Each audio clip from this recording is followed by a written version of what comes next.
Hello everyone, मैं शगुफ्ता और आज हम पढ़ रहे हैं विकास का सिद्धांत पार्ट 2। इससे पहले एक विकास का सिद्धांत का वीडियो आ चुका है और ये पार्ट 2 है क्योंकि सिद्धांत बहुत ज़्यादा हैं तो एक पार्ट में नहीं हो पा रहे थे, इसलिए दूसरा पार्ट ये आज अपलोड हो रहा है। इसके बाद क्वेश्चन आंसर फॉर्म में वीडियो आएगा क्योंकि क्वेश्चन आंसर वाले वीडियो में आप ज़्यादा चीज़ें सीखने को मिलती हैं आपको, क्योंकि उसमें 4 ऑप्शन होते हैं, एक सही है, लेकिन जो 3 गलत ऑप्शन होते हैं उनके बारे में भी आपको जानने को मिल जाता है कि वह किससे रिलेटेड है, क्या है।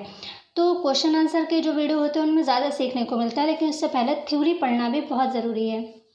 क्योंकि मान लीजिए जो क्वेश्चन आंसर हम बना रहे हैं ज़रूरी नहीं कि एग्ज़ाम्स में वही आए, ठीक है। तो इसलिए थ्योरी पढ़ना बहुत ज़रूरी है क्योंकि वहाँ से अगर कोई क्वेश्चन आ गया तो आप कर पाएंगे, इसलिए ये थ्योरी के वीडियो हैं और इसके बाद क्वेश्चन आंसर का वीडियो आएगा। तो बस चैनल पर बने रहें। पहली बार हमारे वीडियो को देख रहे हैं, पहली बार चैनल पर आए हैं तो चैनल को सब्सक्राइब ज़रूर कर दीजिए, साथ ही बेल आइकन को प्रेस करके ऑल पर क्लिक ज़रूर कर दीजिए। तो चलिए वीडियो स्टार्ट करते हैं। तो हमारा जो सिद्धांत है विकास, परिपक्वता एवं शिक्षण का परिणाम है। इससे पहले आप 7 सिद्धांत पिछले वीडियो में पढ़ चुके हैं। ये 8वां सिद्धांत है, विकास, परिपक्वता एवं शिक्षण का परिणाम है। सबसे पहली बात तो है कि डिटेल पढ़ना ज़रूरी है, लेकिन आपको इनके नाम याद रखने बहुत ज़रूरी हैं क्योंकि एग्ज़ाम्स में ऐसा ही कुछ दिया रहता है कि इनमें से एक कथन सही है और कुछ यही लाइन दी रहती हैं और कौन सा एक गलत होता है, 3 गलत होते हैं, एक सही होता है। इसलिए ये नाम आपको बहुत अच्छे से ध्यान रखने हैं, ये जो हेडिंग्स हैं। तो विकास, परिपक्वता एवं शिक्षण का परिणाम है। इसमें क्या कहा जाता है, कैसे विकास, परिपक्वता एवं शिक्षण का परिणाम है। देखें, बालक का विकास, परिपक्वता एवं शिक्षण दोनों का परिणाम है। इन दोनों में से किसी एक के भी अभाव में बालक का विकास अवरुद्ध हो जाता है। जैसे बालक का विकास जो है परिपक्वता एवं शिक्षण दोनों का परिणाम है। अगर इनमें से एक भी चीज़ नहीं होगी तो बालक का विकास अधूरा रहा। अगर वह शिक्षित नहीं है, शिक्षण नहीं मिल पा रहा उसको, तो वो उसका विकास अधूरा रहा। परिपक्वता नहीं है, शिक्षण है, तब भी उसका विकास अधूरा है, उसका शारीरिक विकास फिर अधूरा है। तो इसलिए परिपक्वता और शिक्षण दोनों ज़रूरी हैं बालक के विकास के लिए। दूसरा देखिए, परिपक्वता का अर्थ व्यक्ति के वंशानुक्रम द्वारा शारीरिक गुणों का विकास है। वह यहाँ पर देखें ऊपर कि अगर शिक्षण मिल रहा है, बच्चे को शिक्षित है लेकिन परिपक्वता नहीं है तो उसका शारीरिक विकास नहीं हो पाया, इसलिए उसका बालक का विकास अधूरा रहा। सिर्फ शिक्षण से नहीं हो पाता है विकास, तो दोनों चीज़ें ज़रूरी है, परिपक्वता और शिक्षण दोनों का परिणाम है विकास।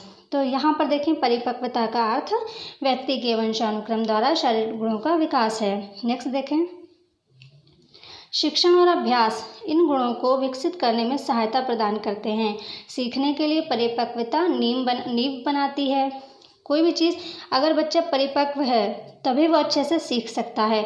तो सीखने के लिए जो परिपक्वता है वो एक नींव बनाती है और सीखने के द्वारा बालक के व्यवहार में प्रगतिशील परिवर्तन आते हैं। तो ये चीज़ें थी विकास, परिपक्वता एवं शिक्षण का परिणाम है। कैसे है वो आपने जान लिया। सेकंड जो इसका सिद्धांत है वो है वंशानुक्रम वातावरण की अंतःक्रिया का सिद्धांत। क्वेश्चन इसका एक, जब आपका क्वेश्चन आंसर वाला वीडियो आएगा उसमें आपको क्वेश्चन ये देखने को मिलेगा कि विकास के संबंध में एक कथन कौन सा सही है। उसमें सभी होंगे ऑप्शन, उसमें एक ऑप्शन ये भी है कि वंशानुक्रम और वातावरण की अंतःक्रिया का सिद्धांत है। विकास जो है वो वंशानुक्रम और वातावरण की अंतःक्रिया का सिद्धांत है। और भी 3 ऑप्शन दिए रहेंगे तो ये वाला आपका सही होगा और बाकी 3 गलत होंगे।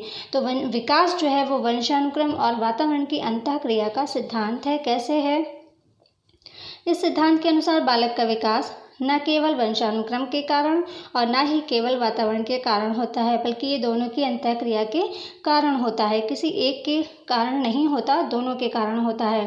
फिर देखें, मूर्त से अमूर्त का सिद्धांत, जो कि इम्पॉर्टेंट है। विकास का जो एक सिद्धांत है, मूर्त से अमूर्त की ओर, सामान्य से विशिष्ट की ओर, ये सभी जो है इम्पॉर्टेंट हैं, इनको ज़्यादा ध्यान दें। तो मूर्त से अमूर्त की ओर, मूर्त होता है प्रत्यक्ष, जो चीज़ें प्रत्यक्ष होती हैं उसको मूर्त कहते हैं, जो अप्रत्यक्ष होती हैं उसको अमूर्त कहते हैं। तो मूर्त से अमूर्त की ओर बालक का विकास होता है।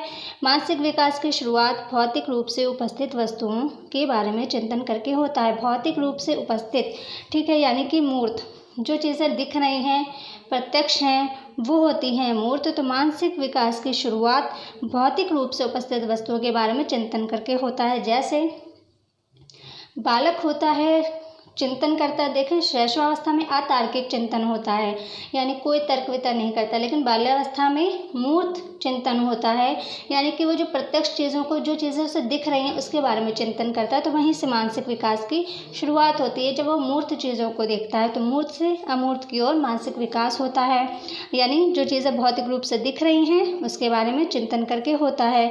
जो वस्तुओं को देखने के सिद्धांत का अनुसरण करता है जो अमूर्त रूप में होती हैं, और बालक इसके प्रभाव व कारण को समझने का प्रयास करता है। पहले मूर्त चीज़ों को देखता है, उसको समझता है, उसके बाद अमूर्त चीज़ों को देखकर उसका प्रभाव के कारण जो उन चीज़ों को समझने की कोशिश करता है, प्रयास करता है, तो उससे उसका मानसिक जो स्वास्थ्य है वो अच्छा होता है और उसके जो माइंड है वो डेवलप होता है। तो मूर्त से अमूर्त की ओर, यानी पहले मूर्त चीज़ों को देखकर समझता है, फिर अमूर्त को। तो ये भी विकास का सिद्धांत है। नेक्स्ट देखें, वर्तुलाकार, ये बहुत इम्पॉर्टेंट है। वर्तुलाकार विकास का सिद्धांत। विकास लंबवत नहीं होता, विकास एक ही दिशा में नहीं होता, विकास वर्तुलाकार होता है। वर्तुलाकार का मतलब चारों तरफ, और मतलब इसमें हर चीज़ का विकास होता है, एक ही चीज़ का कोई विकास नहीं होता। लंबवत नहीं होता है विकास, और ना ही एक दिशा में होता है। विकास वर्तुलाकार होता है, ये ध्यान रखें क्योंकि ये इम्पॉर्टेंट है। इसको डिटेल में पढ़ें। प्राणी का विकास लंबवत नहीं होता बल्कि वर्तुलाकार होता है। इस गति के विकास होने पर विकास का सुदृढ़ीकरण होता चला जाता है। वह एक ही गति से सीधा चलकर विकास को प्राप्त नहीं होता है। एक ही गति से विकास नहीं चलता है, गति भिन्न भिन्न होती है। पहले ही बताया है, विकास की हर चीज़ समान हो सकती है, सब कुछ निश्चित हो सकता है, लेकिन गति या दर जो है वो कभी समान नहीं होती, वो भिन्न भिन्न रहती है। तो कभी धीमी हो जाती है, कभी तीव्र हो जाती है। बाल्यावस्था में विकास की गति धीमी हो जाती है। ये भी ध्यान रखें कि बाल्यावस्था में विकास की गति धीमी हो जाती है, कभी तीव्र होती है, कभी धीमी होती है, किशोरावस्था में फिर से तीव्र हो जाती है और फिर आगे जो है मंद हो जाती है। तो विकास की गति जो है वो कभी तीव्र होती है, कभी धीमी हो जाती है।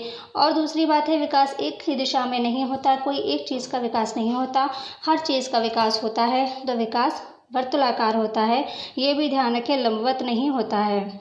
फिर देखें, बल्कि पढ़ते हुए मतलब बढ़ते हुए। देखिए, पहले धीमा होता है विकास, पहले तीव्र होता है शैशवावस्था में, फिर बाल्यावस्था में धीमा हो जाता है, फिर किशोरावस्था में फिर से तीव्र होता है। इस तरह से बढ़ते हुए पीछे हटकर, यानी शैशवावस्था में बढ़ता है, फिर बाल्यावस्था में पीछे हट जाता है। पीछे हटकर अपने विकास को परिपक्व अवस्था बनाते हुए आगे बढ़ता है।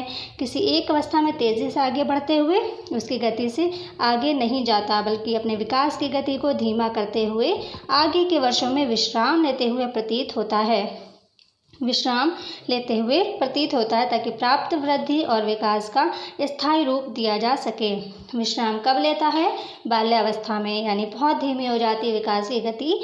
तो क्या होता है कि ऐसा इसलिए होता है ताकि संतुलन बनाया जा सके, प्राप्त वृद्धि और विकास को स्थायी रूप दिया जा सके।